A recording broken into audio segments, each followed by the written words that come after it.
మనము పుట్టడానికి ముందు తరం వారు పెద్ద బాహ్య స్వప్నాన్ని సృష్టించారు. దానినే మనం సంఘం యొక్క స్వప్నము అంటున్నాము. కోట్లాది ప్రజల వ్యక్తిగత స్వప్నాలు కలిసి కుటుంబ స్వప్నం, సంఘ స్వప్నం, దేశ స్వప్నం, చివరగా మొత్తం మానవజాతి యొక్క స్వప్నముగా అవుతుంది. సంఘ స్వప్నంలోనే సమాజపు కట్టుబాట్లు, దాని నమ్మకాలు, నియమాలు, మతాలు, మరి వాటి విభిన్న నాగరికతలు, వాటి ప్రభుత్వాలు, పాఠశాలలు అన్నీ ఉంటాయి. మనము స్వప్నాన్ని ఎలా ఏర్పరచుకోవాలో నేర్చుకునే సామర్థ్యంతోనే పుడతాము. మన ముందున్న వారు సంఘానికి అనుగుణంగా జీవించడం నేర్పిస్తారు. శిశువు పుట్టినప్పుడే ఎన్నో నిబంధనలు ఏర్పరిచి ఆ శిశువు ధ్యాసను మన వైపు మరల్చుకొని వారి మనస్సులలోకి ఎన్నో నిబంధనలను ప్రవేశపెడతాము. తల్లిదండ్రులు, పాఠశాలలు, మతము ఇవన్నీ సంఘపు కట్టుబాట్లలో జీవించడం నేర్పుతాయి. ఒకేసారి వేలాది విషయాలను గ్రహించగలిగే మన ధ్యాసను పెద్దవారు వశపరుచుకొని మన మనస్సులోకి పదే పదే చెప్పడం ద్వారా విషయాలను చేరుస్తారు. ఈ రకంగానే మనం తెలుసుకున్నదంతా నేర్చుకున్నాము. మన ధ్యాసను ఉపయోగించుకుని సమాజంలో ఎలా ప్రవర్తించాలి, ఏది నమ్మాలి, ఏది నమ్మకూడదు, ఏది ఒప్పుకోవాలి, ఏది ఒప్పుకోకూడదు, ఏది అందమైనది, ఏది కాదు, ఏది తప్పు, ఏది ఒప్పు, ఇలా ముందే ఉన్న జ్ఞానముతో అన్ని నిబంధనలతో మన స్వప్నాన్ని మనమే ఏర్పరచుకుంటున్నాము. మీరు పాఠశాలలో ఉన్నప్పుడు ఒక చిన్న కుర్చీలో కూర్చుని గురువు మీద ధ్యాస ఉంచి ఆయన ఏమి బోధిస్తున్నారో వింటారు. మీరు చర్చికి వెళ్ళినప్పుడు ప్రీస్టు చెప్పిన దాని మీద ధ్యాస ఉంచుతారు. ఇదే విధంగా మీ తల్లిదండ్రులు, అక్క చెల్లెళ్ళు, అన్నదమ్ముళ్ల మాటలను వింటారు. వారందరూ మీ ధ్యాసను వారి వైపు మరల్చుకోవడానికి ప్రయత్నిస్తారు. మనం కూడా ఇతరుల ధ్యాసను మన వైపు మరల్చుకునే ప్రయత్నం నేర్చుకుంటాము.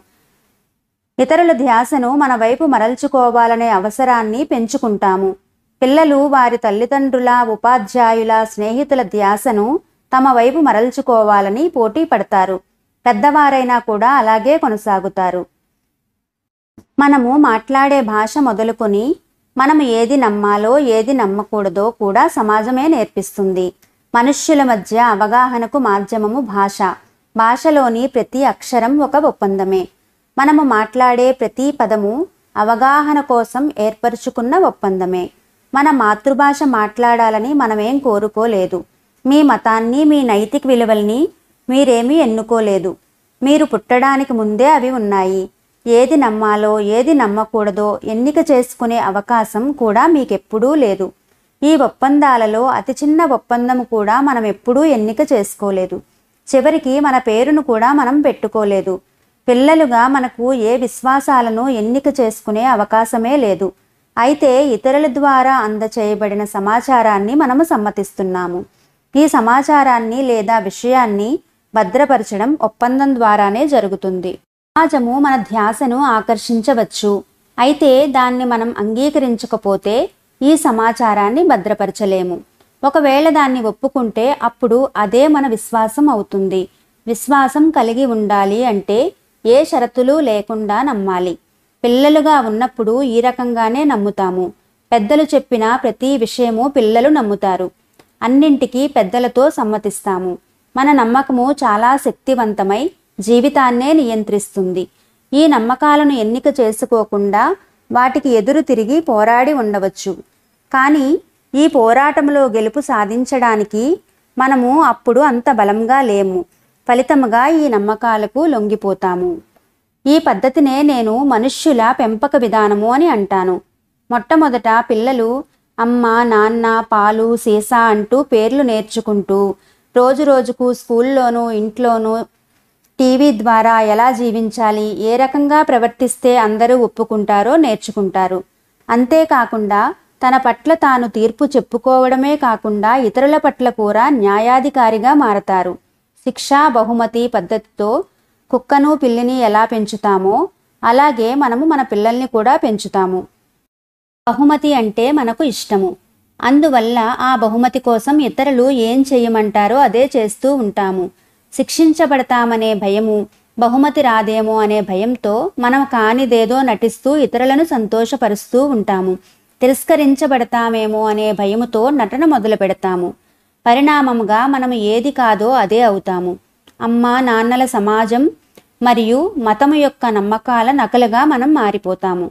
ఈ పరిణామములో మన సహజ లక్షణాలన్నీ పోగొట్టుకుని జీవితంలో ఒకానొక దశలో వేరెవ్వరో మనల్ని వశపరుచుకునే అవసరం లేకుండా మనల్ని మనమే డొమెస్టికేట్ చేసుకుంటాము. ఈ విశ్వసించే పద్ధతి ఒక న్యాయశాస్త్రంగా మన మనస్సును పరిపాలిస్తుంది. ఏమీ ప్రశ్నించకుండా ఆ న్యాయశాస్త్రంలోనిదే మన సత్యం అవుతుంది. మన అంతర్గత గుణానికి వ్యతిరేకంగా ఉన్నా కూడా ఆ న్యాయశాస్త్రంలోనిదే మనం అంగీకరిస్తాము. మన మనస్సులో వాతావరణం మొదలుకొని కుక్కపిల్ల వరకు అన్నింటినీ జడ్జ్ చేసేస్తాము. ప్రతిసారి మనం ఏర్పరచుకున్న న్యాయశాస్త్రానికి వ్యతిరేకంగా ఏదో ఒకటి చేయడము, తప్పు చేశామని బాధపడడము, సిగ్గుపడడము అలాంటివి చేస్తూ ఉంటాము. ఇది రోజుకు ఎన్నోసార్లు చేస్తూ జన్మనంతా అలాగే కొనసాగిస్తాము. మనలో ఈ తీర్పులను స్వీకరించే ఇంకో భాగం ఉంది. దానినే ముద్దాయి అంటాము. ఆ భాగమే తప్పును, నిందను, అవమానాన్ని మోస్తుంది. మనలోని ఒప్పందాలు ఎంత బలమైనవంటే మనలో మార్పును తెచ్చే కొత్తను స్వీకరించే నిర్ణయాలను తీసుకున్నా మన జీవితాలను నియంత్రించే ఒప్పందాలు వాటికి అడ్డుపడతాయి. మనము ఏర్పరచుకున్న న్యాయశాస్త్రానికి వ్యతిరేకంగా ఏది జరిగినా మనలో భయం ఉద్భవిస్తుంది. అందుకే ఒప్పందాలను ఎదుర్కోవడానికి మనకు చాలా ధైర్యం కావాలి. ఎందుకంటే ఈ ఒప్పందాలను మనము ఎన్నిక చేసుకోకపోయినా సరే వాటిని మనము అంగీకరించాలి. ప్రభుత్వం ఎలాగైతే న్యాయశాస్త్రం ప్రకారం పరిపాలిస్తుందో అలాగే మన నమ్మకాల శాస్త్రం మన జీవితాలను పరిపాలిస్తుంది.